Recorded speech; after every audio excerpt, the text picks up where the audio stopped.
Metroid has been my favorite video game series ever since I was young. I've played every Metroid game up until Metroid Prime. Once I heard that a Metroid game was coming to my favorite console of all time, you can imagine how overcome I was with joy. On the Friday the game came out, I was so excited that I was squealing like a little girl the entire day. I had to rush home from school because I was serving a detention for defacing my desk. I ran the 6 blocks to my nearest video game store. The store was called Mitch's Game Warehouse. All the kids at my school knew and loved Mitch. We all treated him as if he were our father. I rushed through the door, nearly giving Mitch a heart attack. Mitch knew all the kids in the neighborhood by name. "Tommy, what the hell are you doing? You trying to tackle my door?" he said with an annoyed look on his face. I chuckled and apologized to him. "Sorry, Mitch. I just had to rush here to see if there were any copies of Metroid Prime left in stock."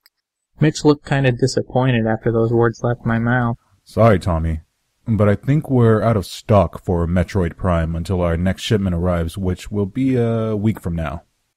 I was devastated, near tears, when I heard I wouldn't be able to play the newest addition to my favorite franchise. Wait a sec," Mitch said after seeing the hopeless look on my face. "There might be another copy left in the back. Let me check." My face lit up with joy. Mitch walked into a little room with a black door and a silver doorknob. He turned the knob and entered the room. He came out a couple minutes later with a game and what looked like a Samus figurine.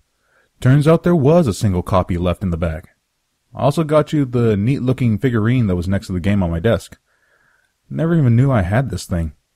I was so giddy at the sight of the copy of Metroid Prime, I asked him very abruptly, "How much is it?" Mitch looked kind of startled at the look I had in my eyes. I probably looked like a dog who hadn't eaten in a month being offered a piece of meat. Mitch told me $60. Turns out I was 37 cents short. But Mitch isn't a jerk. He said he didn't care about the change. He also told me something that made my heart feel warm. "Tommy, just because I know you're a die-hard Metroid fan, I'll give you the figurine for free. Sound good?"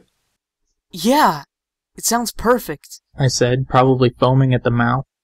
I forked over the money and got the copy and the figurine. I was so jumpy during the walk home. I looked at my Samus figurine. It turns out you could move Samus's visor up and down and you can see her eyes. However, the green eyes of the figurine looked sad or scared. I only pondered it over for a second and thought it was just kind of creepy. I disregarded that, however, because I was only a block away from my house. My arms were shaking because I was so excited for the time when I could finally put the game disc into my GameCube. I finally arrived at my front door. As I ran full speed into my room, I locked the door. I didn't want anyone disturbing my quality time with Samus. It turns out that the Samus figurine had a cord that could be inserted into the GameCube controller port. I had no idea what it did, so I plugged it into the Player 2 controller port. I took the game case out from the plastic bag and noticed something amiss. The case had the words "Deception" scribbled under the Prime logo. I was pretty confused at this point because the original box art didn't have that scribbled on there. Again, I didn't care too much because I was only prolonging my Metroid Prime experience. I popped in the game disc and grabbed my controller. I reached the title screen and heard an awful high-pitched noise. I scrambled to turn off my GameCube. I pressed the power button and the GameCube didn't turn off. The high-pitched noise got progressively worse. I then rushed to the power cord and unplugged it, and after a second the screeching stopped and the TV turned off. Scared to death, I had to catch my breath. "What the heck was that hard screeching?" I thought to myself. I was very jumpy at this point. However, I hesitantly turned my GameCube back on. Upon startup, the GameCube logo didn't bounce around like normally. Instead, it went straight to the Metroid Prime menu again. There were 3 save files. File 1 and 2 said New Game, but File 3 said New Horror. Being the curious person I am, I selected the third file since it seemed different from the others. I was really excited, but pretty nervous at the same time. It's not normal for there to be a file for this game already on my memory card, considering I've never played this game up until now. The intro to the game was Samus jumping out of her ship and onto the space pirate base. It felt good to play Samus again, after so long without a new Metroid game. There was one particular detail that I found out of the ordinary. Samus was missing her arm cannon. Maybe I have to find the arm cannon in this game, I thought. This has never happened in any previous Metroid title, but something new doesn't hurt, right?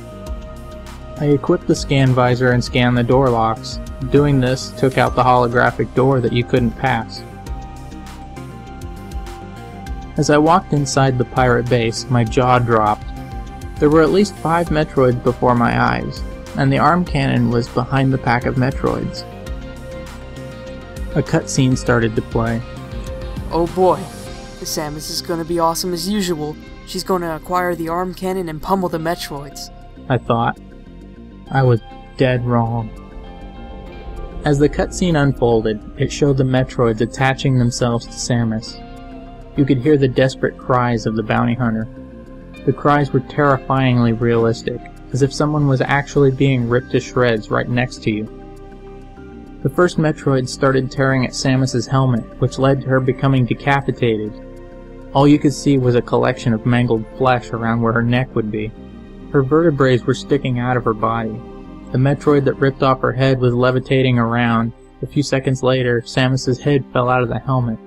I was absolutely horrified at this point. The game over screen was Samus's heart ceasing to beat and the morbid high-pitched scream. I was near tears at this point, scared out of my mind. I couldn't take it. I screamed. I reluctantly booted the game back up. I wanted to start a new game, figuring if this would solve the problem. File 1 and 2 were no longer there, though. All that was left was that new horror file. I nervously started the file back up. The intro was the same, except for this time I already had the arm cannon. I was completely baffled. What the heck is going on? I scanned the door locks and got myself back at the point where I died. The Metroids weren't there anymore.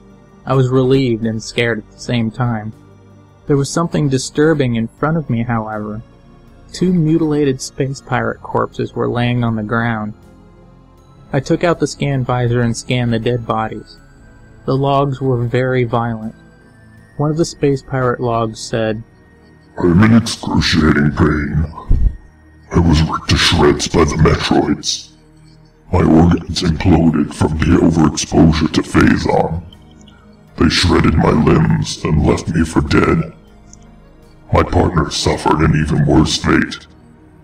They went inside him and ripped his throat out. I sat there limp, watching my comrade die. He choked on his own blood. I feel lightheaded, and I don't know if I will be in death's arms soon. May any pirate who translate this log heed my warning." At this point, I'm questioning how this game got published, with this material being included. I continued playing. The space pirates that were injured on the ground weren't even trying to harm Samus. They just seemed to whimper and sit there. Upon entering the next room, I was met with more surprising scenery. There was a large glass window, and behind it were rows of space pirates. The pirates were banging madly on the glass tubes they were encased inside. They were convulsing violently. The pirates acted as if they actually could feel the pain. It seemed as if they actually had emotions and were reacting to the pain as if anyone would. They were groaning loudly. They were letting out tortured cries. As I was thinking this over, a text box appeared at the bottom of the screen. It said, "Don't worry. Soon enough you will feel their pain." What the hell is going on? The text box seemed as if it were threatening me. The door up ahead had a scannable switch. I scanned it and it entered a cutscene. It showed Samus scanning the door lock. As she finished, a door under her opened up and she fell into a vat of Phazon. I sat there in disbelief, fearing what was coming would scare me senseless. I was not disappointed. The top of the vat sealed, ensuring an impossible escape. Samus started banging violently on the vat. You could hear her tortured screams. They started to get louder and louder. The screams became more intense. She began to thrash her head around. Her Chozo suit disintegrated, and all that was left was her Zero suit, which left her no protection at all. Her legs burned off entirely. Her arms disintegrated. Her torso ceased to exist. All of a sudden, I heard something fall off my TV. It was the Samus figurine. It fell off my TV and was shaking violently. I unplugged it from the GameCube controller port and inspected it. I lifted up the visor, and I let out the loudest scream I could muster. There was nothing behind the visor. The figurine's suit fell to pieces, and the arm cannon rolled behind my TV. I heard the screams of the game over screen, but they were much louder than before, almost deafening, to be honest. And then I heard Samus cry. Her sobs in these last few moments became unbearable.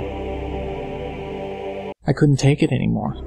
I unplugged the GameCube, took the game out hastily. I smashed the game disc to pieces. I was not satisfied until the entire disc was broken beyond repair. I put the figurine in the oven and let it melt. I formatted my memory card and have never touched the GameCube or any other Metroid game since. I asked all my friends who bought the game if they had experienced anything similar, and they told me they didn't. I've gotten psychological help every day since then. When I dream, I can still sometimes hear Samus's tortured screams. I pledge to never touch another Metroid game as long as I live.